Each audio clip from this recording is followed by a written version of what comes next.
Welcome back to the Cherokee campaign. Last time we survived an encounter with some particularly high quality artillery in order to take Quebec from France, but then we were attacked in Texas by New Spain and just about managed to hold them off in a costly and messy battle that eventually turned completely around and we went to besiege them in Mexico, and that's still ongoing. Meanwhile, on the French front, we took a minor settlement from them after killing tons of militia, but then they counterattacked with a naval invasion, and now we have to defend Quebec against a load more militia. The defining feature of this battle is that the map was covered in buildings. This is pretty handy for us since the enemy's lines of fire are going to be blocked in pretty much all directions, so what I wanted to do was just rush forwards to be among the buildings and prevent the enemy from shooting us, and I think even as I advanced, if they wanted to shoot us they couldn't, because the buildings really mess up the pathfinding, so they couldn't get into formation. We get our collision, and now our battle with the enemy militia will start. If you look closely, you'll see these militia do actually have bayonets, so the French have researched that upgrade, making them decent in melee, or more decent than they were previously, and we actually saw last time that one-on-one, our warriors do struggle to beat militia even without bayonets, so this is a bit worrying.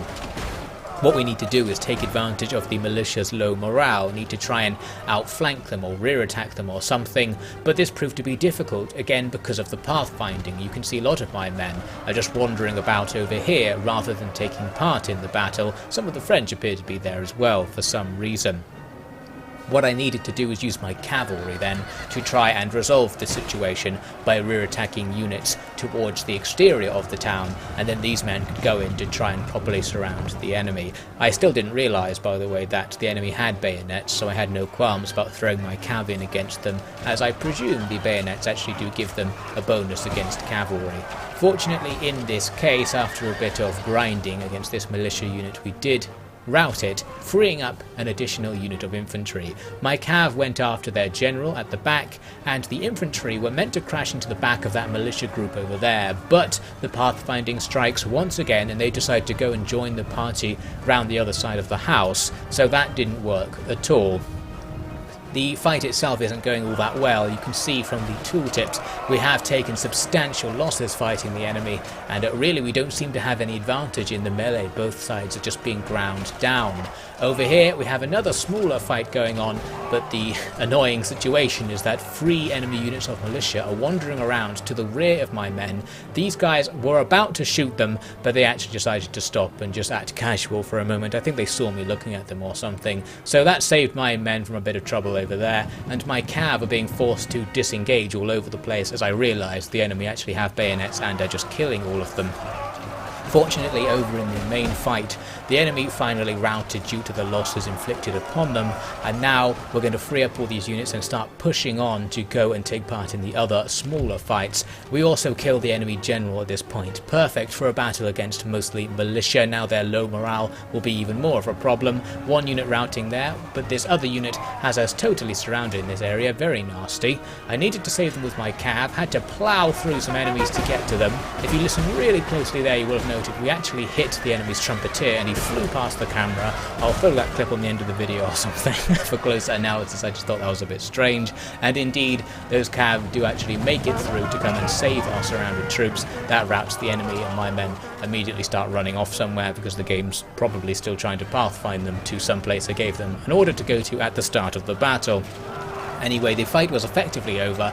A few units came back from routing and some more fights broke out towards the edge of the map, but with most of my army now free and able to attack them, we can just demolish them with a quick charge, and they quickly see that coming back to the fight was the wrong idea. The battle is won. We did lose half of our army, but then again this was a defensive fight, so we still achieved our objective. The French won't get Quebec, and they lost far more in the end than we did. The couple of units they had left were easily hunted down by what we had left, so no annoying raiding or anything coming from them. And that's the end of the French invasion. Everything went quite successfully, and our gambit to have most of our army actually going on the offensive during that attack has paid off. We've got their territory over here, as you may remember. And now we're looking over to the east, where there is one more French territory, but we'll have to get ships to attack it. we can actually do that because we have a couple of ports around the place and we can make trade ships which will be fine enough to carry troops over. So I'm going to start putting that together in case we do want to go for that.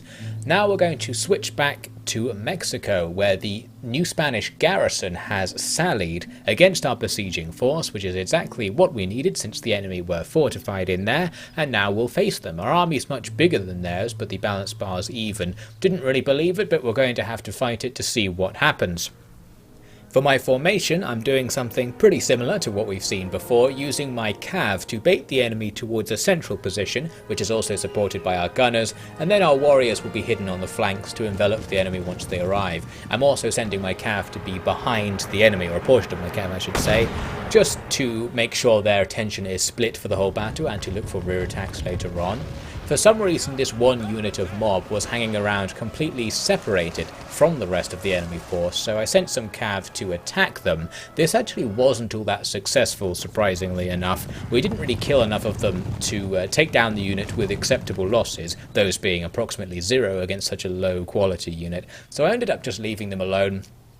And I'll go back to drawing the enemy in towards our kill zone in the corner of the map, and that all worked fine enough. Their infantry got close, and then my warriors could spring from their flanking position to run at these line infantry. They spotted this and they're going to start forming up, ready to fire at us. We just need to hit them before they do so, and we've got the game mechanics on our side. The enemy can't fire until the guys on the end of the line have finished spinning around and getting into formation, etc. So we do hit that first unit without them firing, and we just have overwhelming momentum here. You can see the enemy being pushed back and broken up. I think that's a feature of Darthmod in particular, that those sorts of things happen. And it gives you a big advantage in the melee, so we'll overcome them very quickly. Meanwhile, also making an attack on the other flank. This time we do get shot. At least it's only by the firelock armed citizenry, so unlikely to do too much damage, and we will make it into the attack. In the centre, the enemy unit surprisingly just routed when my musketmen revealed themselves and attacked, so perhaps the combination of the morale shocks for being under fire and being ambushed were enough there to push those units backwards, and that was absolutely perfect because at the same time our flanking units had finished up their first target and could charge into these routing units to now get loads and loads of free kills. Those mob go down, so that's the left flank secured for us. Now we're just going to deal with the centre. I decided to charge with the muskets, since firing into this blob's probably going to kill tons of our own men, and we'll just pursue the enemy as they rout. More and more stuff routing, but there was one unit in the centre that started forming up to face us. Brave of them, but now they have to face all of this stuff we're throwing at them. Absolute superiority of momentum. We can surround the enemy as well, and that unit's going to start taking huge casualties. They try to rout, and many of them will also be killed as they make that escape. So as an opening phase to the battle, that was absolutely perfect. Their mortars over here get taken down by my cav, who appear from behind the enemy, and we kill their commander in that little scuffle as well. They still have unengaged units. They were just pursuing my cav, who were running about the battle being annoying. So now we have to go and engage those guys separately, but with the advantage we gained in the early part of the battle, that shouldn't be an enormous problem. We did have issues with the musketmen here. I wanted to shoot at the enemy, but they kept facing the wrong direction for some reason and got shot themselves, so that was going quite poorly. At least my cav had an easy time. They just charged into some enemies here and they started routing, and now that's going to be absolutely loads of free kills for us. They probably should have fought to the death in that situation, and the other unit that was still there can just be hit with all the infantry at once, and again our overwhelming numbers and momentum mean that the enemy formation can't stand up to our attack. We'll get loads of kills really quickly, they'll rout them, and then we'll get even more kills. The battle actually didn't end right there, because a couple of the units that we routed much earlier on started coming back. There were a few that didn't really take any casualties as they escaped, so we had to fight them separately. They arrived back towards where we were to see the battle was lost. By now it's too late for them to escape again. A huge horde of cavalry smashes into these enemy line infantry, and that's going to do enormous amounts of damage, of course, getting kills on the charge bonus, and now we just have so much stuff in there that the grind is going to be really advantageous. Next door to them there were some militia. They were forming up to face my infantry, but they're also going to be hit by this huge wave of attackers. This gigantic and glorious Cherokee charge hits them front on, and those militia are going to have absolutely no chance as they see the power of our tribe. Once we've unified together, I guess we've got so many numbers that we just can't be resisted, and there we go. They try to get out of there. That's going to end the battle, and Mexico's garrison is now pretty much dead, and on our side we lost pretty much nothing. That was really a perfect battle, and now the very valuable province of Mexico will surely be ours. At the start of the next turn then, we can review the situation. There's just a few militia left still inside the forts. They refuse to surrender, so we have to fight them, and they actually inflict a decent amount of damage on us as we go in there, but the job is now done. We've got this very wealthy area, and you can see our income is now pretty substantial as a result. We can probably have a whole stack of additional troops somewhere with this place's money, but we are going to have to leave this stack here for the foreseeable future because public order is so bad. This is the capital of New Spain, so we get a -30 to public order, and it's going to take something like 30 turns for that to go away, so we'll be there for a while. Now, I decided to do a bit of diplomacy. I realised I hadn't really got any relations with the other tribes, and I thought now that I'm clearly the dominant tribe, the other ones will probably ally to me, and indeed that was the case. First we get the Plains nations to our west and northwest, then we get the Inuit nations to the north, who are also going to join the party. There is one more faction called something like Huron-Wyandotte, I can't remember the name of it. They're the ones who border us up near the former French territories, and we can't ally with these guys because they're actually at war with Britain, probably over Rupert's Land in the north, and because we're allied to Britain we can't team up with them. But overall it seems the natives are somewhat unified under us as the general ringleader of resistance against the Europeans. But now we've got a bit of a surprise. The Spanish make an appearance up north, thus interrupting my plan to do a naval invasion of that last French place, because now it looks like Quebec is in danger once again. I'm rushing forces back, and overall we're not really prepared for this. Our army's in terrible condition, so I'm going to rapidly try to recruit new troops and see if we can get something better before the Spanish arrive. But we couldn't. They actually attack us right away. I thought you couldn't make an attack on the same turn as doing a naval landing that wasn't with a port, so like a forced landing on the coast, but apparently that is not the case. We get attacked right here and things don't look good. The enemy have some good infantry, some decent cavalry, they've got grenadiers who far outclass even our melee focused troops as melee units, and our units are in bad condition, so not that much to work with, but we have to do as much as we can at the very least. I tried a sneaky strategy as the battle started to counter the enemy's artillery. I put my tribespeople there in cover ahead of the army, where the enemy will be able to see them, and the hope was this would cause their artillery to just shoot at them and not really do any damage because of the cover. And this kind of works. You can see the artillery doesn't really hit us anyway. Their shots are landing all over the place, and I think if they did get a pretty close shot, the walls have a decent chance of deflecting the blow away. So with that plan, our cavalry, who'll just be drawing the enemy towards our hidden infantry as usual, should be safe for a bit. We've also got these reinforcements to work with though. At first I was going to bring them to join the main force, but I had to run them into the nearby woods in order to take cover because cav were on the way, plus the artillery were firing them at this point. Now, these cavalry units presented an opportunity because they're so separated from everything else, we could just attack them right now. Their infantry is aggroed onto our reinforcements for some reason, with just a few units going towards our original position, probably because most of the stuff over there is actually hidden at the moment. But anyway, so I just went right ahead with attacking these cavalry with my cav. A bit of a disappointing lancer charge to start it off. I thought our charge bonus into that flank there might get us a whole load of kills, but not really. At least once the enemy are locked down, our infantry can now join this fight, and we just grind down these cav and see what we can do overall.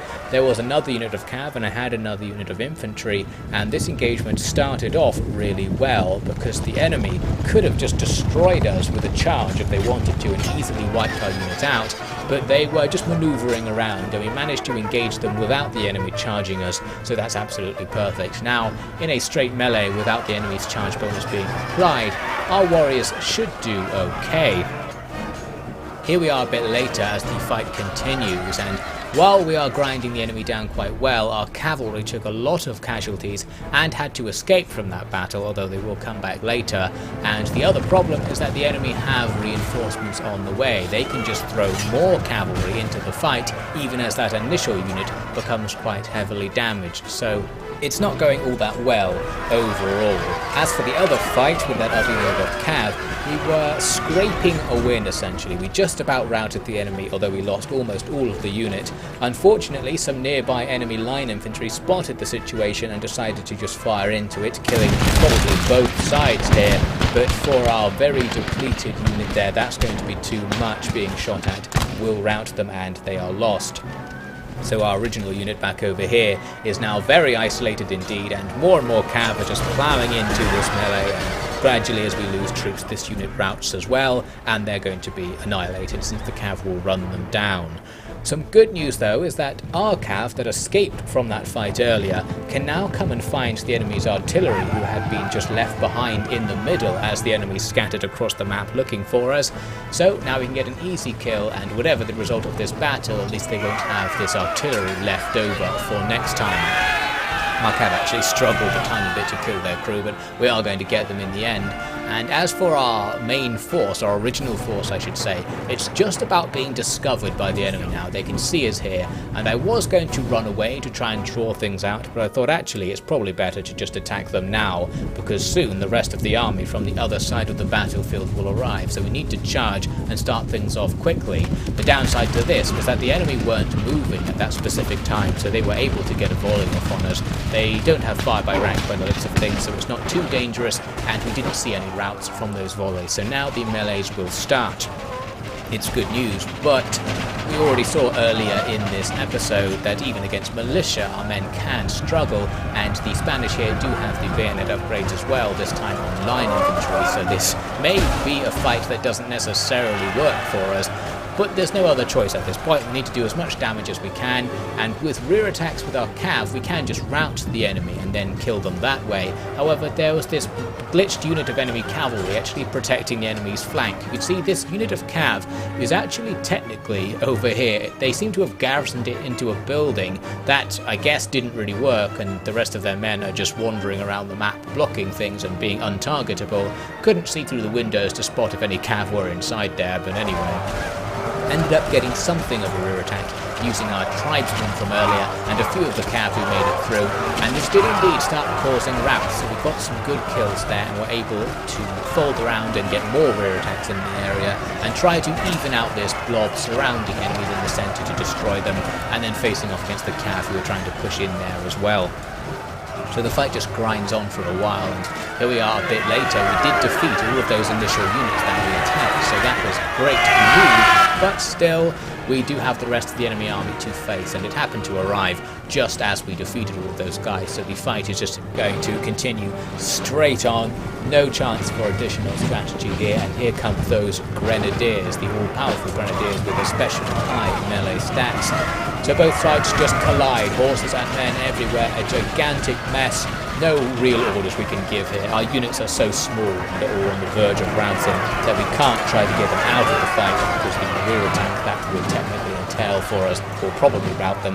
We'll just see what we can do, and what we could do wasn't very much. A few moments later we saw a chain rout, which was to be expected really, and now everything was just slaughtered. We have been completely wiped out. We did damage the enemy, but for the short term at least, Quebec has now been lost. It's not even the end of Spain's naval invasion plans, apparently. They put more troops down in Mexico to support nearby new Spanish forces, perhaps with retaking it. It seems Spain overall might be trying to profit from the fall of New Spain and France by coming to claim all of the territories for themselves, but we'll just have to see. So there's the army in Quebec. The issue now is that it could easily go on and attack something else, and we don't really have any defence against that, and we'll also want to try and take Quebec back if we can. We do have our armies off to the east, so they'll have to come back and try and do something here, but will they make it in time? I'm not sure. I do have a few hijinks planned to try and get us out of this situation though, so we'll see what I can do in the next part.